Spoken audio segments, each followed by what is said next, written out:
ارے کیا کہنے، ماشاءاللہ اس سے آپ اندازہ لگائیں کتنا کام ہو رہا ہے. بہت بڑا کام ہے، اللہ کی عطا ہے جی. بالکل عطا ہے، بالکل عطا ہے. اچھا ملک صاحب، ہم آتے ہیں آپ کی شاعری کی طرف. تو آپ کا جو موضوع ہے وہ کیا ہے، فوکس کیا ہے؟ اس وقت میرا موضوع زمانے کا موضوع ہے. ہم اس حادثات کا شکار ہیں. ہم سچ کہنا چاہتے ہیں، سچ کہہ نہیں سکتے، زبان پہ آبلے پڑ جاتے ہیں. کچھ بھی نہ کہا اور کہہ بھی گئے. تو وہ جو مسائل ہیں اور جو ایک گھٹن ہے، حبس ہے، میرا موضوع وہ ہے. ہاں ہاں ہاں ہاں. اس گھٹن اور حبس پہ ہمیں کوئی سنائیں گے اپنا کوئی کلام، کوئی اس حوالے سے؟ میں آپ کو ایک نظم کا کچھ حصہ ضرور جی سناتا جی ہوں. سنائیں. جی خواتین و حضرات، یہ کتاب میں آپ کو دکھاتا چلوں، حال ہی میں تقریب رونمائی ہوئی ہے، ائتلاف. بہت خوبصورت نام ہے. تو اب ہم ملک صاحب سے کہیں گے کہ ہمیں اس سے کوئی چیز سنائیں. جی ملک صاحب. بہت شکریہ. اس میں ایک نظم ہے ائتلاف، اسی کا میں ایک حصہ سنانا چاہوں گا آپ کو. جی جی ارشاد.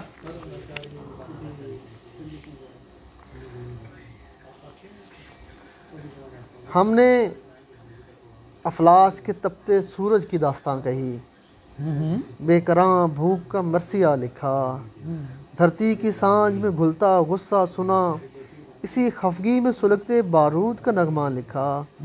تیرے کیف آگی لبوں کی تلخیوں کی قسم، ہم سے جو بن پڑا ہم نے کیا، ہم نے جو دیکھا سنا بس وہی کہا، ہم نے سچ کو سچ کی حدوں سے بڑھ کر لکھا. واہ واہ واہ واہ، کیا بات ہے جی، زبردست. مگر ہم نے ہر حرف کے بدلے گندھک کے تیزابوں کا ذائقہ چکھا. واہ واہ واہ واہ واہ. منطق کے دریچوں کے طفیل زہراب کی دہشت ملی ہے، سبزے اور ندیوں کی وکالت کر کے. واہ واہ واہ واہ، کیا بات ہے. سبزے اور ندیوں کی وکالت کر کے کال کوٹھریوں میں 20 دن گزارے ہیں، سیال کیچڑوں میں کالی راتوں کی مانند رینگتے رہے ہیں، چیختے رہے ہیں، نمکین دلدلوں میں ٹنگے رہے ہیں.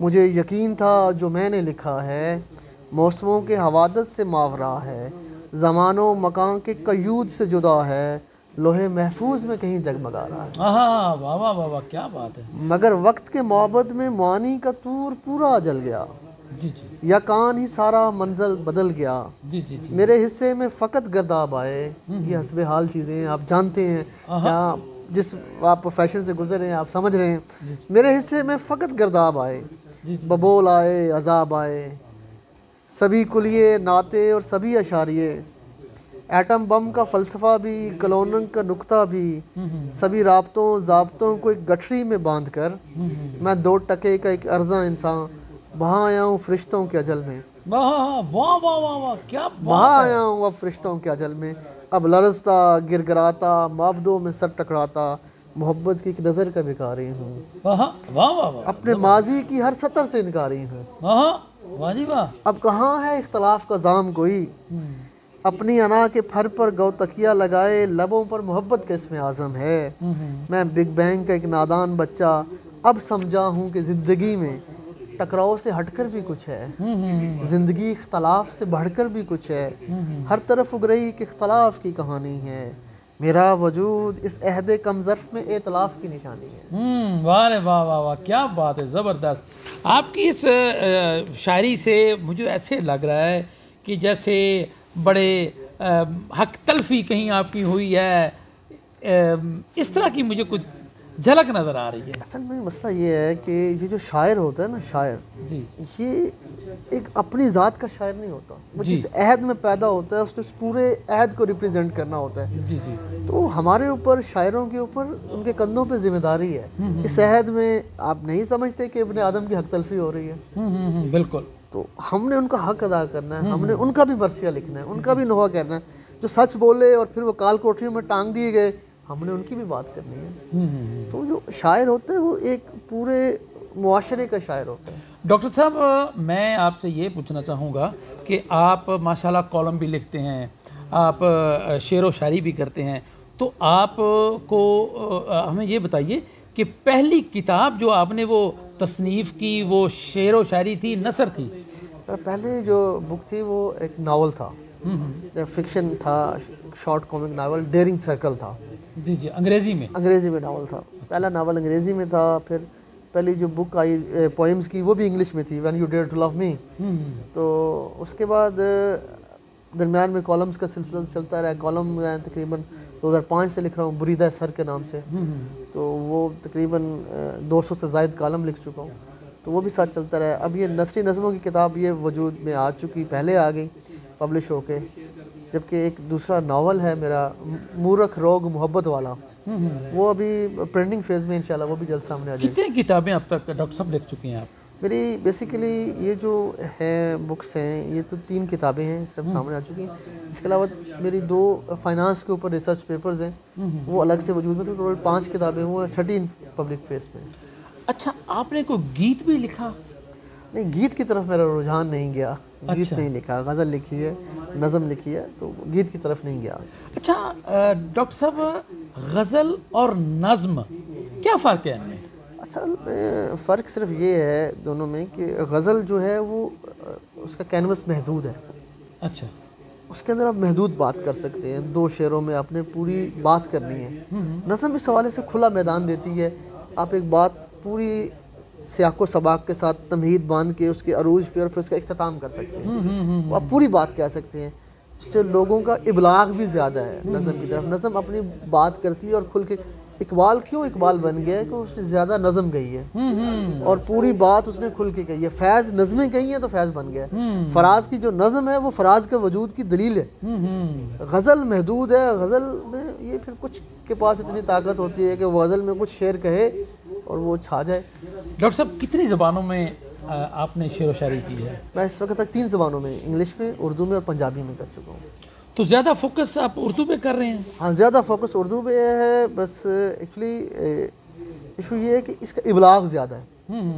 ایک جو شاعر ہے، یہ جو رائٹر ہے، وہ لکھتا ہے تو پھر وہ یہ چاہتا بھی ہے کہ لوگ اس کی بات سمجھیں. بالکل، وہ وہاں سے زیادہ لوگوں تک جائے. وہ وہاں سے سمجھے جہاں سے وہ بول رہا ہے. ملک صاحب، آج ہمیں پنجابی کی کوئی آپ نے نظم یا غزل ہمیں وہ بھی سنائیں. میں آپ کو پنجابی کی آپ کو ضرور سناتا ہوں اگر آپ اجازت مجھے دیں. مجھے اصل میں جی امید ہے آپ کو ہماری یہ گفتگو پسند آ رہی ہوگی. تو اب میں نے گزارش کی ہے ڈاکٹر صاحب سے کہ وہ ہمیں اپنی پنجابی، کیونکہ علاقہ ان کا چکوال ہے، پنجاب میں آتا ہے، تو پھر پنجابی شاعری بھی جو ہے نا ہم گزارش کریں گے کہ ہمیں سنائیں. جی ڈاکٹر صاحب. پنجابی کی غزل ہے وہ میں آپ کو سناتا ہوں، آپ سے شیئر کرتا ہوں. دل ایک چوہا اکھ دریا ہے. واہ واہ واہ واہ. اب یہ چوہا چونکہ ہمارا یہاں کا لوکل ایک لفظ ہے، چشمہ. چوہا خالصہ بھی ہے. چوہا ہمارا چوہا سیدن شاہ بھی ہے. ہاں بالکل ٹھیک ہے. تو دل ایک چوہا اکھ دریا ہے، دکھ دی اکھ دی بھک دریا ہے. اس دا روپ ہے لہراں بہراں، اس دا روپ ہے لہراں بہراں، اس دی ایک ایک دکھ دریا ہے. واہ واہ واہ واہ واہ واہ واہ واہ. اپنے اپنے غم دی گھاڑی، اپنے اپنے غم دی گھاڑی، ہر کوئی وکھو وکھ دریا ہے. واہ جی واہ، واہ جی واہ، کیا بات ہے جی، زبردست. سوچ دے ڈونگے پانی اگے، سوچ دے ڈونگے پانی اگے، سوچو تے لکھ لکھ دریا ہے. واہ رے واہ، واہ رے واہ. میرے گیتاں دا نام کاشف، میرے گیتاں دا نام کاشف، اس نے رکھ چھڑیا دریا ہے. واہ جی واہ، کیا بات ہے، زبردست. اچھا ڈاکٹر صاحب، آپ نے ہمیں اردو میں بھی سنائی اپنی شاعری، پنجابی میں بھی، تو کوئی شعر ہو جائے، کوئی چھوٹی سی نظم ہو جائے انگریزی میں بھی؟ انگریزی میں اس وقت مجھے کوئی یاد نہیں ہے. وہ نا یہ چلو انشاءاللہ ہم گائے بگائے آپ کو زحمت دیتے رہیں گے. جی امید ہے آپ کو ڈاکٹر ملک کاشف آوان کی شاعری، ان کی گفتگو بہت اچھی لگی ہوگی.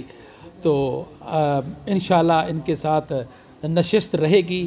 اس کے ساتھ ہی عبدالجبار انصاری اپنے میزبان کو اور میرے معزز مہمان ڈاکٹر ملک کاشف آوان کو اجازت دیجیے. اللہ حافظ.